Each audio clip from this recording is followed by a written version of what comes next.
सब के बीच आप लीडर संजय सिंह ने कहा है कि पार्टी कॉरपोरेटर ताहिर हुसैन अपने ऊपर लग रहे इल्जामात की सफाई दे चुके हैं।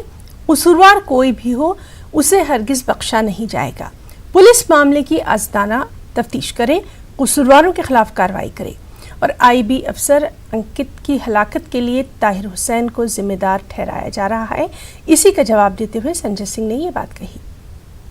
आम आदमी पार्टी और पहले दिन से हम लोग साफ तौर पे हमारे शब्दों को ध्यान रखिए, हम क्या कह रहे हैं। किसी दल, किसी समुदाय, किसी जाति, किसी धर्म के व्यक्ति के द्वारा अगर किसी तरह का दंगा भड़काने का प्रयास किया गया, उस पर कार्रवाई कीजिए। जहां तक ताहिर हुसैन का प्रश्न है, उन्होंने अपना स्टेटमेंट जारी किया, उसको सुन लीजिए।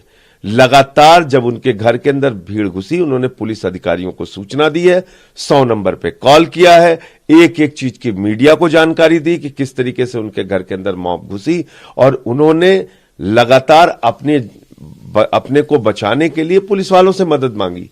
8 घंटे बाद पुलिस की मदद वहां पर पहुंची और पुलिस ने उनको वहां से निकाला। ये पूरा स्टेटमेंट है। इसके बावजूद आप जांच कीजिए, कहीं कोई दोषी मिलता है उस पर कार्रवाई कीजिए। किसने हाथ पकड़ रखा है आपका? वो कोई भी हो, मेरा सगा भाई हो, उस पर आप कार्रवाई कीजिए। बख्शने की जरूरत नहीं है।